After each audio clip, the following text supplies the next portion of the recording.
안녕하십니까. 청소년 상담사 2급 필기 기출문제풀이 들어가도록 하겠습니다. 자, 이번 시간에는 제2과목 상담연구 방법론의 기초 2023년도 기출문제입니다. 기출문제에 대한 총평을 해보면 이전에 나왔던 문제들하고 비교했을 때 해볼만 했다, 이렇게 말씀드릴 수 있겠습니다. 합격률도 좀 높게 나왔었죠. 그래서 이 상담연구 방법론의 기초가 상당히 영향을 많이 끼치는데 합격률에 그나마 이게 좀 쉽게 출제가 되어서 높지 않았나, 이런 생각을 해봤습니다. 문제를 보시면 아시겠지만 지문이 그리 까다롭거나 또 뭐랄까요, 통계에 해당되는 그런 문제도 그리 많지 않았습니다. 그래서 충분히 잘할 수 있는 문제들이었다, 이렇게 말씀을 드립니다. 25문제 중에서 20문제 정도는 잘 컨트롤할 수 있는 문제들이었다고 생각이 됩니다. 자, 문제를 풀어보도록 하겠습니다. 전반부 13문제입니다. 자, 26번 문제부터 보겠습니다. 26번 문제는 과학적 연구의 특징에 대한 겁니다. 동일한 여건 하에서 다른 연구자가 동일한 연구 방법으로 연구를 수행하면 동일한 결론을 얻을 수 있어야 한다 라는 과학적 연구의 특징이 무엇이냐라고 하는 겁니다. 자, 결정론적이다, 논리적이다, 간결성이 있어야 된다, 일반화를 목적으로 해야 된다, 마지막에 간주관성이 있습니다. 간주관성은 상호주관성이라고도 하죠. 상호주관성이라고도 합니다. 자, 문제 이 지문은 동일한 여건 하에서 여러 연구자들의 주관적인 동기가 다르죠. 다르다 하더라도 자, 동일한 연구 과정을 거친다면 동일한 결론을 도출한다 라고 하는 건데요. 그게 바로 간주관성이라고 말합니다. 이해되셨죠?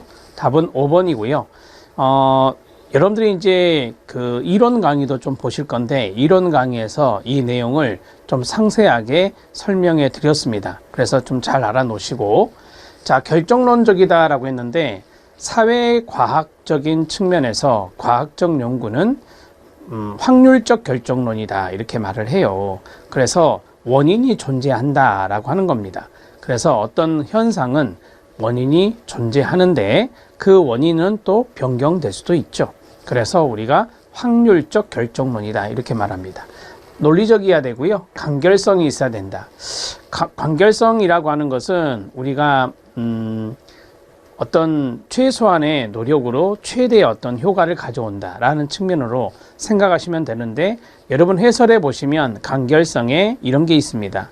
최소한의 정보로 최대한의 설명력을 확보할 수 있어야 된다라고 하는 것입니다. 그런 것들을 우리가 앞에서 말씀드렸던 최소한의 노력, 그 다음에 최대한의 설명력, 이런 것들은 최소한의 정보, 이게 이제 최소한의 노력이 되겠죠. 그 다음에 최대의 어떤 효과를 가져온다는 것은 최대의 설명력을 가져올 수 있어야 된다. 이게 바로 간결성의 개념이라고 말할 수 있습니다. 사례는 제가 해설에 넣어드렸기 때문에 한번 읽어보시고요. 일반화를 목적으로 한다는 거 알고 계시죠? 이러한 연구 결과를 일상 또는 어떤 현상에 적용하는 것을 일반화다, 이렇게 이야기합니다. 자, 이 정도 정리하시면 되겠습니다. 답을 5번으로 처리하시고요. 자, 간주관성에 해당되는 해설 내용을 잠깐 보도록 하겠습니다. 간주관성은 여러분 해설의 실력 따지기에 6번에 있습니다. 6번에 보면 과학적 연구는 연구자에 의해 계획되어 수행되기 때문에 주관적인 성격을 포함하고 있습니다. 연구자의 주관적 동기가 다 다르잖아요. 동일한 목적의 연구라도 사용하는 연구 방법에 따라 서로 다른 결과가 나올 수 있는데요. 그러나 연구자마다 서로 다른 주관적인 판단과 지식을 바탕으로 연구를 계획하고 수행해도, 지금부터 이 질문이 나와요. 동일한 여건 하에서 다른 연구자가 동일한 연구 방법으로 연구를 수행하면 동일한 결론을 얻을 수 있어야 한다는 점이 바로 간주관성, 상호주관성이라고 이야기합니다. 되셨죠? 이 정도 정리해 놓으시고요. 27번 문제 들어갑니다.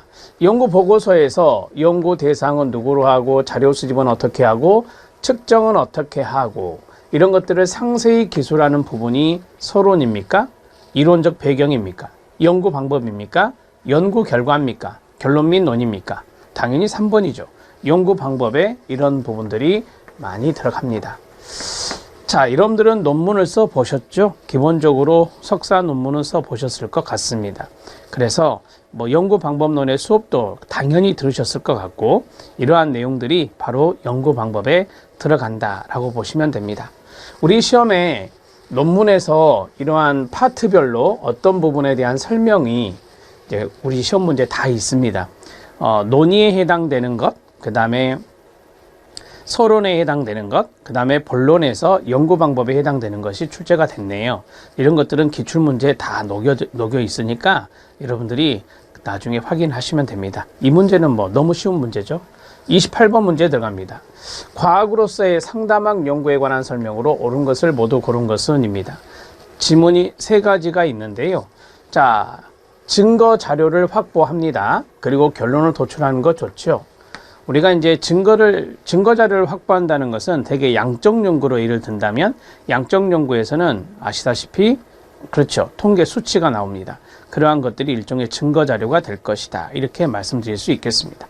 자, 그 다음에 자료는 합리적이고 체계적으로 수집돼야 될까요? 네, 당연하죠. 자료는 합리적이고 체계적으로 수집되어야 합니다. 우리가 이제 자료 수집 단계가 있거든요. 그러한 과정에서 필요한 부분이고요. 기존에 확립된 이론은 수정하지 않아야 한다? 아닙니다. 여러분들 이 앞에 문제, 26번 문제의 해설에 과학적 연구의 특징이 있었잖아요. 거기에 맨 마지막 7번에 보면 이런 게 있습니다. 과학적 연구 결과로 입증된 이론이나 사실들은 변할 수 있다. 과학적 연구는 항상 수정을 전제로 하며 수정이 가능해야 한다라고 해요. 그래서 이건 틀린 거예요. 수정 가능성이 있어요. 수정 가능성이 있다, 이렇게 정리하시면 되겠습니다. 따라서 기억과 니은, 이 2가지가 옳은 내용이 되겠죠. 네, 어렵지 않죠, 여러분? 제가 말씀드렸잖아요. 이전보다 좀 문제가 수월하다, 이렇게 말씀을 드렸습니다. 자, 그 다음 29번 문제에 들어갑니다. 조작적 정의가 있습니다. 조작적 정의에 관한 설명으로 옳은 것은 입니다. 조작적 정의는 우리가 어떠한 개념이 있으면 그 개념을 측정을 해야 돼요. 측정 가능하고 관찰 가능한, 경험적으로 이러한 정의를 조작적 정의라고 합니다. 자, 이게 보시면 행위자가 행위에 부여한 의미를 정의하는 과정이다 라고 했거든요. 행위에 부여한 의미를 정의한다. 이것은 조작적 정의가 아니죠. 의미를 정의하는 것은 측정이 어렵습니다. 그래서 여러분들 해설에 보면은 오답 노트를 보시면요, 오답 노트에 행위자가 행위에 부여한 의미를 탐색하는 것은 질적 연구의 과정입니다. 여기 의미를 탐색하는 거 있잖아요. 의미를 탐색하는 것은 질적 연구다라고 보시면 됩니다. 의미를 탐색하는 것은 질적 연구다, 이렇게 볼 수 있고, 2가지로 말씀을 드릴 거예요. 행위자가 행위에 부여한 의미를 정의한다라고 했거든요. 이 의미를 정의할 때는 우리가 이제 추상적인 개념에 해당된다라고 보시면 되겠습니다. 자, 되셨죠? 네. 그 다음에 연구자의 주관성이 강하게 개입되는 과정이다. 아니에요. 조작적 정의는 객관적인 과정이거든요. 객관적인 과정이다. 왜냐하면 측정 가능하게 하기 때문에 주관성이 강하게 연구자의 주관성이 강하게 개입하는 과정은 뭐 앞에서 한다면 질적 연구와 연관성이 있겠죠. 연구자의 주관성이 힌트가 되니까. 자, 이렇게 정리하시고요. 대개 이제 조작적 정의라고 하는 것은 가설을 정의할 때 쓰는 것이기 때문에 양적 연구와 연관성이 많이 있습니다. 양적 연구에서 조작적 정의를 많이 하죠. 자, 개념을 구성하는 하위 요인을 이론적으로 밝히는 과정이다 라고 했는데요. 개념을 구성하는 하위 요인들이 있죠. 그걸 이론적으로 밝힌다라고 했거든요. 이건 이론적 정의가 되겠죠. 이론적인 정의가 되겠습니다. 이론적 정의하고 조작적 정의는 달라요. 왜? 이론적 정의는 추상성이 있기 때문에 추상적이다라고 할 수 있어요. 여기 있는 조작적 정의는 상당히 구체적인 정의죠. 이렇게 정리할 수 있습니다. 자, 구체적인 관찰의 대상을 연역적으로 추상화하는 게 아니라 제가 앞에서 말했죠. 구체화하는 과정입니다. 구체화하는 과정이다 라고 보시면 되고, 다양한 속성의 측정을 위해 복수 지표가 활용될 수 있다. 이게 맞습니다. 답은 5번입니다. 자, 다양한 속성의 측정을 위해서 복수 지표가 활용될 수 있다라고 했는데, 제가 이제 해설에 부부 갈등의 이야기를 했어요. 부부 갈등에 대한 조작적 정의는 싸움의 횟수를 볼 수도 있어요. 측정 가능하겠죠. 의사소통의 횟수를 볼 수도 있어요. 측정 가능하겠죠. 이렇게 의사소통이나 아니면 싸움이나 이런 것으로 지표를 삼아서 우리가 부부 갈등을 볼 수 있다. 따라서 이런 것들이 복수 지표가 될 수 있다. 둘 다 부부 갈등을 보는 거잖아요. 그래서 조작적 정의는 한 가지로만 정의화가 되는 게 아니에요. 여러 가지의 지표로 정의화를 하고 그것을 활용할 수 있습니다. 자, 됐습니다. 답은 5번이 답이고요. 오답 노트를 중간중간에 넣어드렸는데 꼭 잘 읽어주시면 좋겠습니다. 이해가 잘 되실 겁니다. 자, 29번의 답은 5번입니다. 조작적 정의 문제도 이전에 많이 냈어요.